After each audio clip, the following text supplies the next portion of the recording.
Welcome to this discussion of the consequences of maize lethal necrosis disease in the Kenyan and global markets.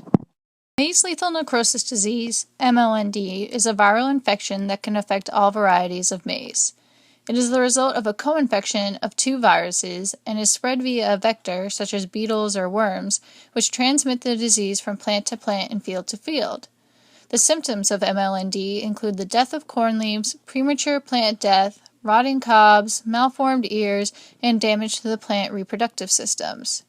Commonly infected areas are places where maize is being grown continuously and crop rotation isn't used. The spread of MLND can be enhanced by drought, poor soil fertility, and poor farming practices. This slide shows the prevalence of MLND in South Sudan, Uganda, Kenya, and Tanzania in 2011, shown in green, and 2013, shown in brown.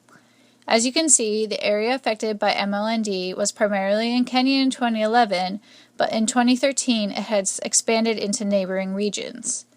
As you can see in this graph of Kenya alone, MLND has spread rapidly in the past 4 years. According to the Chief Executive Officer of the maize industry in Kenya, up to 70% of maize farmers in the main growing regions have been affected by MLND, and production is expected to be reduced by 30% in 2014. Given that MLND is spreading rapidly, farmers are being advised on what to do to prevent the spread of MLND. This includes uprooting and removing all affected plants. This is especially important since MLND can lead to secondary fungal infections, leaving all plants unfit for human or animal consumption. Avoid growing maize in consecutive seasons and using crop rotation. Avoid planting during seasons and weather that can promote the development of MLND. Using chemical spraying of vectors under certain circumstances, and using good agricultural practices such as proper irrigation.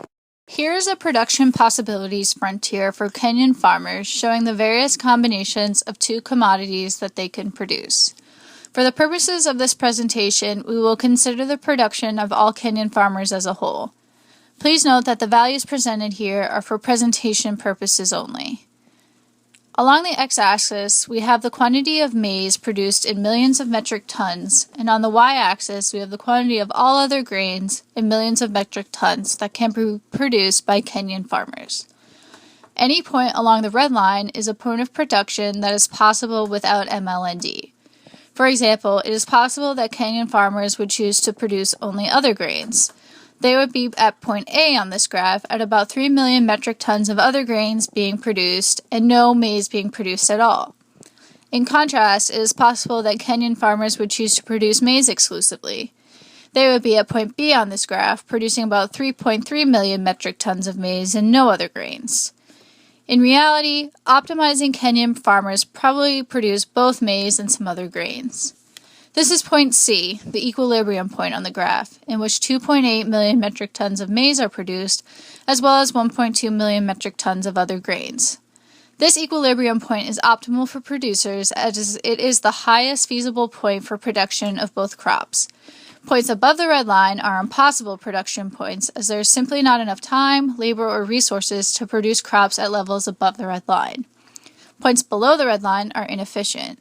More of either maize or all other grains could be produced given the resources that are available to Kenyan farmers. The blue line shows what could be expected as the production possibilities frontier for Kenyan farmers after MLND, assuming that all other relevant factors remain unchanged. Farmers who originally produced other grains exclusively won't be affected by MLND because they simply do not grow maize or grow so little maize that the impact isn't as great. However, at a certain level of maize production, the impact of MLND will be more noticeable. As you can see, the new equilibrium point, point F, is at approximately 1.9 million metric tons of maize being produced, a 30% reduction from the original 2.8 million metric tons, and 1.5 million metric tons of other grains are being produced, a 20% increase from the original 1.2 million metric tons. Optimizing producers realize that MLND is greatly impacting maize production and have turned to producing more other grains instead. Here is a supply and demand graph for maize in autarky conditions or without international trade. The red line shows the supply of maize prior to MLND and the orange line is the demand curve. The equilibrium under the original conditions, or without MLND, was at about 2.8 million metric tons of maize at a price of $190 per metric ton. This is the highest point of supply that optimizers will reach, as it exactly meets demand, leaving no surplus. Any points below the red star would result in a shortage of maize, something optimizers would not want. But with MLND, the supply curve shifts upward to show a decreased quantity of maize produced at a higher price. There is no shift in the demand curve, as MLND will have no effect on how much maize is demanded overall, especially since maize is a major component of the Kenyan diet. Instead, demanders will move along their demand curve to a new equilibrium point at about 2 million metric tons at a price of $210 per metric ton. It now costs more to get less maize. Here's a supply and demand graph for maize in a situation with international trade. Let's say that the domestic price, or autarky price, for maize in conditions without MLND is at $190 per metric ton, and the world price is at $200 per metric ton. Since the economy is now open to international trade and the world price is higher than the domestic price, some maize will be exported. It is simply more profitable to buy maize locally and sell it on the global market. Eventually, the domestic price would be driven up to the world price due to the increase in maize purchases domestically, and as a result, the quantity of maize demanded would drop from QA, the quantity demanded at autarky equilibrium, to QD. The quantity supplied would rise from QA to QS. Speaking in the numbers from the graph, the quantity demanded would drop from 2.8 million metric tons of maize to 2.5 million metric tons of maize, and the quantity supplied would rise from 2.8 million metric tons to 3 million metric tons. The amount of domestic production that is not consumed by domestic demand is exported. The exported amount would be QS minus QD, or 3 million metric tons minus 2.5 million metric tons, which comes to 500,000 metric tons being exported. Now let's look at a supply and demand graph with trade under conditions with MLND. Let's say that the domestic price for maize under MLND conditions is now $210 per metric ton, and the world price has not changed and remains at $200 per metric ton. Since the world price is now lower than the domestic autarky price, optimizers will likely prefer to pay the world price for maize instead of the higher domestic price. As a result, the quantity of maize demanded rises from QA, about 2 million metric tons, to QD, about 2.3 million metric tons. At the same time, the amount of maize supplied domestically drops from QA to QS, 1.8 million metric tons, because it is cheaper to buy maize on the world market. The difference between domestic supply and domestic demand will be filled by imports. This is QD minus QS, or 2.3 million metric tons minus 1.8 million metric tons, or 500,000 metric tons of imports. Looking at the two supply and demand graphs together, we can see how MLND is impacting the Kenyan and global markets. Prior to the MLND outbreak, Kenya could supply enough maize at an autarky price lower than the world price, so optimizing producers would choose to export some of their maize. But now that MLND has significantly reduced the amount of maize Kenyan farmers are able to produce, and thus the autarky price is higher than the world price, optimizers are choosing to import maize instead of producing it domestically. They may be choosing to produce other grains instead.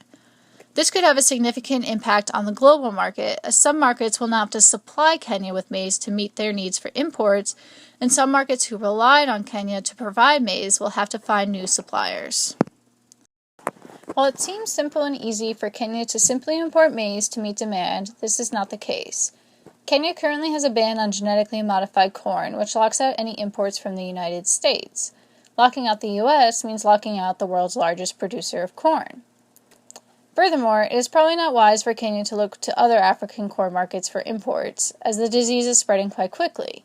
Instead, the options for imports are quite limited and are likely going to be met by China, the second largest producer of corn globally, or to smaller producers such as Brazil, Europe, or Mexico. So why don't Kenyans just turn to other sources of grain? This is not as easy as it sounds, since Kenya has the highest rate of corn consumption in East Africa. It may be difficult to teach families how to properly prepare other grains, and this would be a significant change to the diet, which might be met with resistance. Furthermore, it may be difficult to train farmers how to grow different grains, and this would require additional time and resources. In conclusion, MLND is reducing the ability of Kenyan farmers to produce maize. Kenya is going to have to begin importing maize in order to meet demand and consumption needs, and if they can't do this, significant dietary changes may have to be made.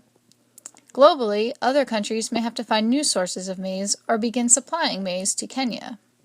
Overall, MLND has the potential to have a significant impact on the economic and nutrition security in Kenya.